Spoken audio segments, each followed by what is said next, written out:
안녕하세요. 빰바람 목독바입니다. 구독과 좋아요, 알림 설정, 회원가입 부탁드리겠습니다.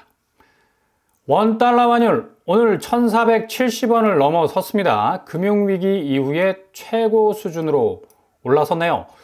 정말 이렇게 환율이 자고 나면 이 단위가 틀려져 있으니까 무슨 택시 미터기도 아니고 쭉쭉 올라가는 이 환율의 수준을 보면 앞으로 상당 부분 한국 경제 전반에 있어서 엄청난 걸림돌이 될 가능성 아주 높겠습니다.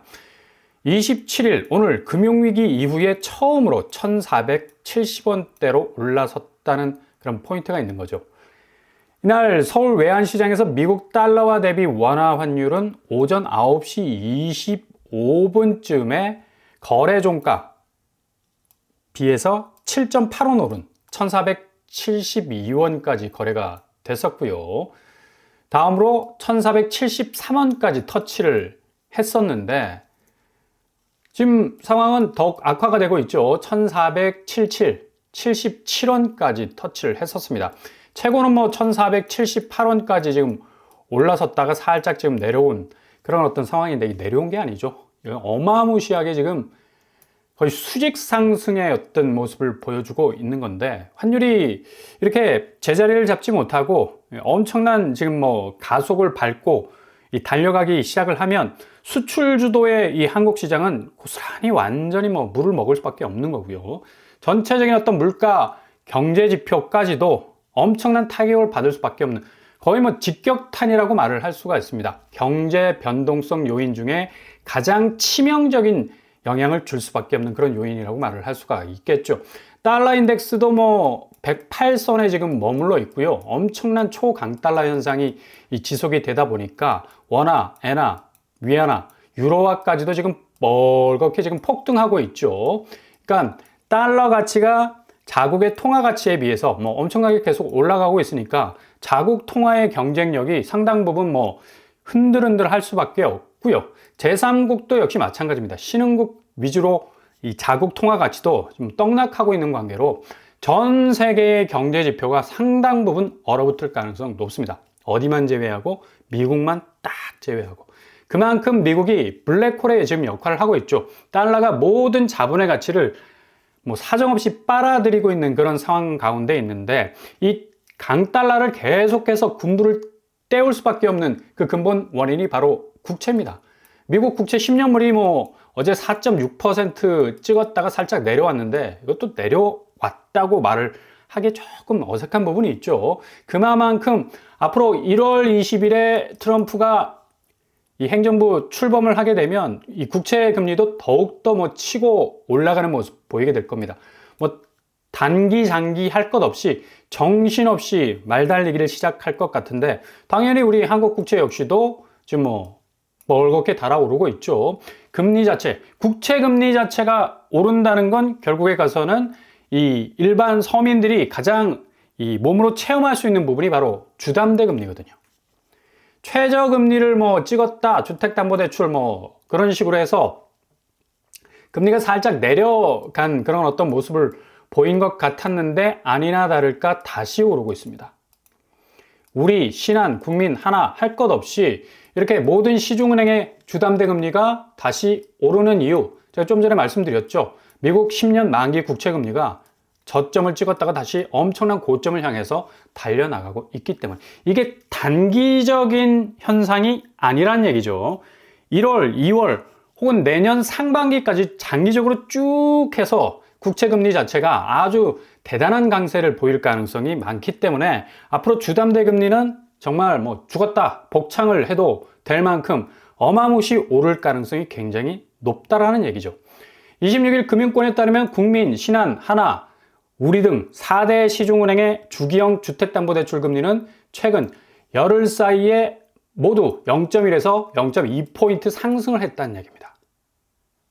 변동금리가, 코픽스 금리가 살짝 내려가서 어느 정도 금리가 내려가지 않겠느냐라는 전망도 있었죠. 한국은행이 계속해서 기준금리를 내리는 바람에 주담대 금리도 확실하게 내려갈 수 있겠다라는 기대감을 여지없이 그냥 밟아버리는 그런 시중은행의 금리 상승세의 추이를 볼 수가 있다는 얘기입니다. 신한은행, 하나은행, 우리은행 할 것 없이 시중은행 모두 다 주담대 금리 포인트 상향 조정되고 있다는 얘기입니다. 그래서 섣불리 코픽스 금리 내려가서 변동금리 내리네 마네 하는 사이에 쌩 하고 달려가서 은행 대출 창구 두드리고 대출 받는 거 굉장히 위험한 짓입니다. 정말 삼가해야 될 그런 행동이고요. 지금 집주인들은 집값이 떨어지자 이거 팔기에 여념이 없어요. 더 이상 이 서울 아파트라는 것이 그동안의 자산 가치 시장에 한국에서는 코어 역할을 하지 않았습니까? 이 중심의 역할을 했었는데 더 이상 이게 황금성이 떨어지다 보니까 기대한 만큼 아파트 가치가 올라주질 못하니까 팔 수밖에 없는 거예요. 집값 떨어지자 파는 집주인 늘 수밖에 없고 27일 국토교통부에 따르면 2023년도 주거 실태 조사에서 자가 보유율이 60.7%로 2022년 대비 0.6포인트 정도 감소한 것으로 확인이 됐습니다. 내 집을 꼭 보유한다는 의사도 점점 줄어들고 있죠. 이렇게 집값 자체가 계속적으로 하방 압력을 받는데 누가 계속적으로 집을 소유할 그런 생각을 가질 수가 있겠습니까? 당연히 주택 가격 비율 떨어지고 있고 이로 인해서 집을 팔아버리고 탈출하는 집주인들 많아지자 월 임대료 비율은 또 올라가고 있다는 얘기입니다. 이게 전형적으로 자가를 소유하려는 의지가 확실하게 꺾이고 있다는 명확한 지표가 될 수가 있겠죠. 이러다 보니까 주택 가격 떨어진다 하지만 여전히 서울 집값은 어느 정도의 고점 수준을 계속해서 유지하고 있기 때문에 아마 2024년 말에서 2025년 상반기에는 이런 어떤 고점의 집값들이 여지없이 다 깨져나갈 가능성 굉장히 높습니다. 아무튼 현재까지는 서울 자가 가구의 연소득 대비 주택 가격 배수 PIR이 13배. 그러니까 월급을 한 푼도 쓰지 않고 고스란히 모아놓고 집을 장만하는데 걸리는 시간이 13년 걸린다는 얘기예요. 이것도 진짜 어마무시하죠. 서울당으로 PIR이 높은 지역은 세종시, 경기, 대전, 부산, 대구 순이었습니다. 그만큼 지금 집값에 끼어있는 거품들이 어마무시, 정말 상상 초월 그 이상이라는 것을 우리가 예측을 할 수가 있다라는 얘기인데 사정이 또 이렇게 되다 보니까 집을 살 형편이 못 되지 않습니까? PIR이 서울 같은 경우는 13년이 걸린다는데 어떻게 정말 월급은 갈수록 줄지 물가는 환율 보셨잖아요. 천정부지로 올라갈 그런 상황인데 가장 고부가가치의 아파트를 누가 사려 하겠습니까? 그러니 매물이 계속해서 쌓일 수밖에 없고 터져나가죠. 이거 지금 8만 7천 건에 지금 머무르고 있는데 환율이 이런 식으로 올라가면 10만 건, 11만 건, 내년 2025년 되면 정말 피 터지는 싸움이 일어날 가능성 높겠습니다. 호가 다 내던져버리고 그냥 무조건 탈출, 엑소더스 하기 위한 엄청난 몸부림이 진행이 될 것 같고요. 당연히 거래량 떨어질 수밖에 없는 건데 11월 달 5천 건 정도 예상을 전문가들이 했습니다. 웬걸 지금 3,100건에 지금 머물고 있잖아. 그죠? 그러니까 기존의 그 부동산 궤적을 가지고 해석을 해버리면 지금 상황 자체가 완전히 지금 상상 초월, 상상 이상, 기대 이상, 전망 이상 그 상황들이 지금 벌어지고 있는데 기존의 것을 가지고 계속 붙들고 해석을 하니까 이게 제대로 들어맞지 않는 겁니다. 거래량 더욱더 떨어질 가능성 높고요. 서울은 아마 1000건 될까 말까 내년 1월 거래도 상당 부분 장담할 수 없는 그런 부분이 많다는 얘기죠.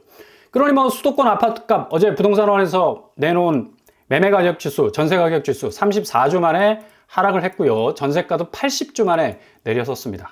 정말 너무나 길었던 상승 국면이었는데 이제 본격적인 하락이 시작이 됐다는 얘기죠.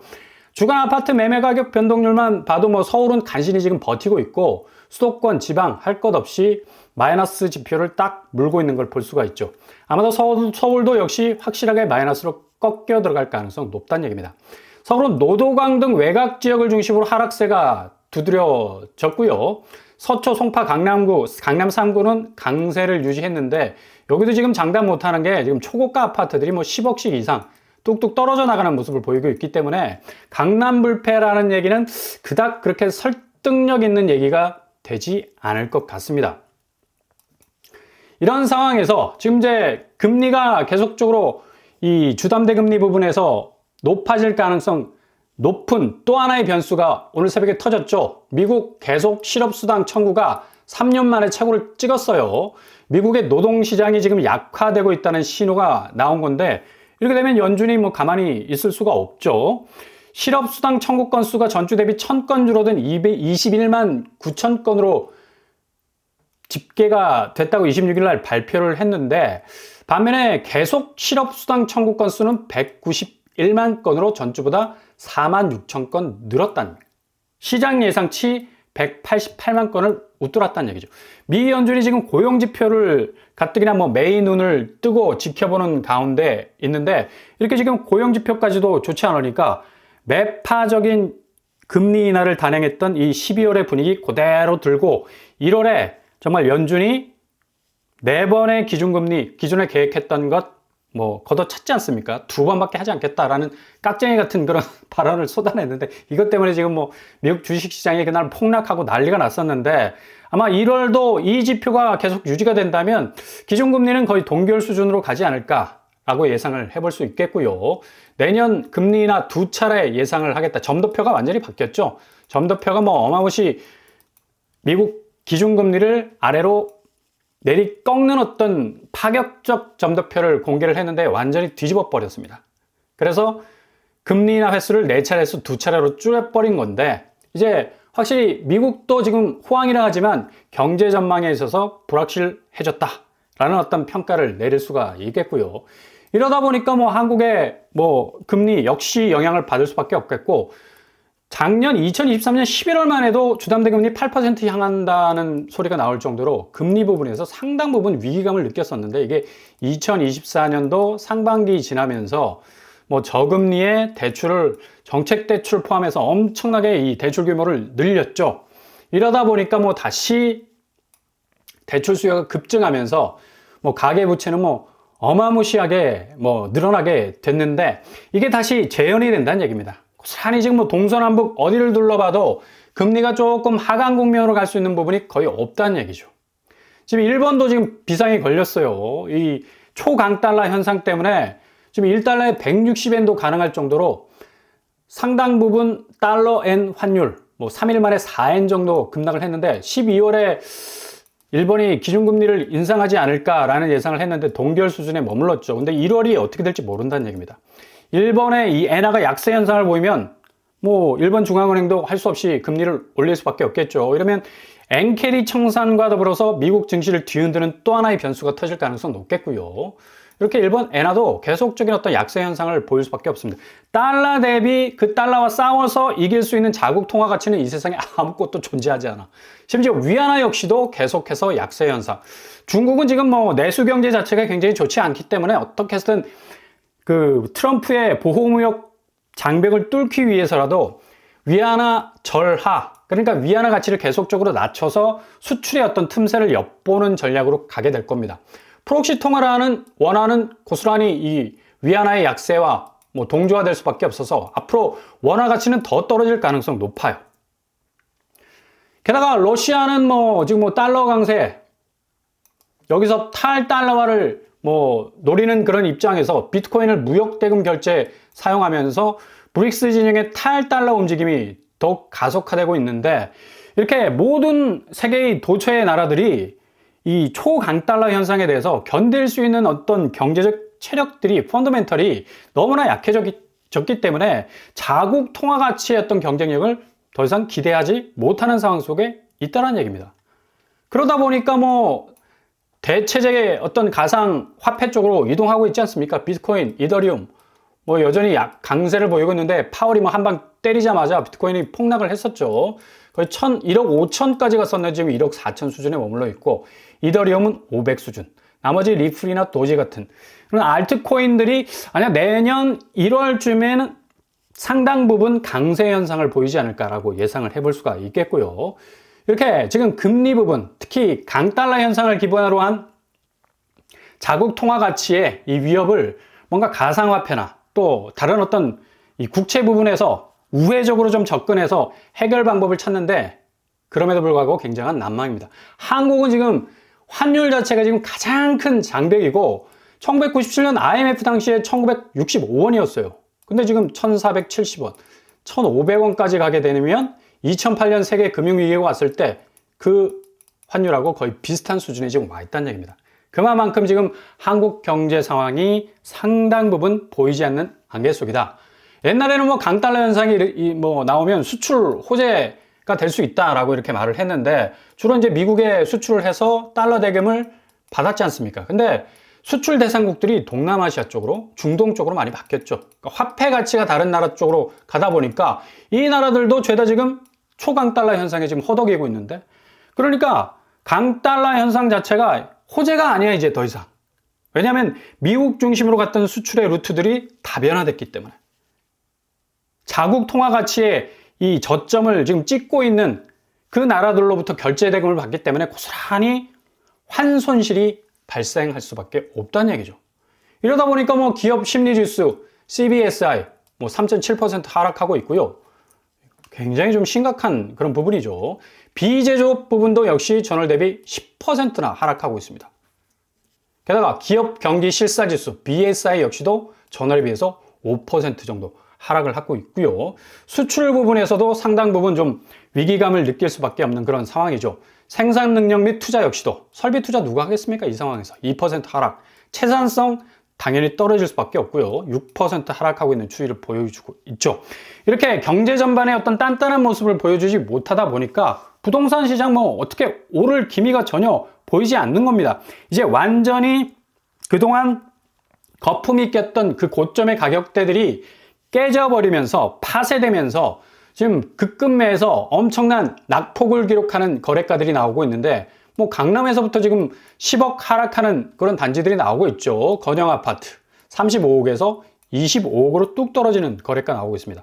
서초구 레미안 원밸리 69억에서 64억. 와, 70억 정도. 할 말이 없죠. 떨어져도 표가 안 나네. 6억 정도 하락하고 있는데 아마 이런 이 초상급지도 상당 부분 많은 어떤 이 하락의 여파를 계속해서 받을 것으로 보입니다. 마포구 한강 밤섬자이 5억 정도 하락을 하고 있네요. 30억에서 24억 정도로 떨어지는 그런 거래가가 나오고 있고요. 서울은 계속해서 하루가 다르게 이렇게 떨어지는 낙폭이 굉장히 커지고 있습니다. 강동구 선사현대 3억 6천 하락, 송파 호반베르디움 더 퍼스트 역시도 18억에서 14억으로 4억 3천 정도 하락하는 모습 보이고 있네요. 노원구 탱 해링턴 플레이스 역시도 13억에서 10억 정도로 떨어지는 3억 이상의 하락 추이를 보이고 있다는 것을 우리가 알 수가 있습니다. 이렇게 지금 현재 부동산 시장의 가장 큰 변수 환율입니다. 2025년 1월에는 1,500원대까지 올라설 수 있어서 집값 조정기는 예상보다 훨씬 빨리 찾아올 가능성 높고요. 대폭적으로 찾아올 가능성이 그 어느 때보다도 크다는 얘기예요. 경제 전반의 극렬한 변동성, 기존 자산 시장의 구조를 깨뜨릴 가능성이 큰 건데, 가뜩이나 뭐 미국발 금융 변화가 몰아칠 상황에서 아직 시동도 걸리지 않았습니다. 그런 시점인데도 이렇게 휘청거리는 모습을 보이는 건 한국 전체 금융 그리고 자산 시장에 엄청난 변화를 몰고 올 가능성 높은 그런 징조들을 고스란히 보여주는 시기라고 할 수가 있겠습니다.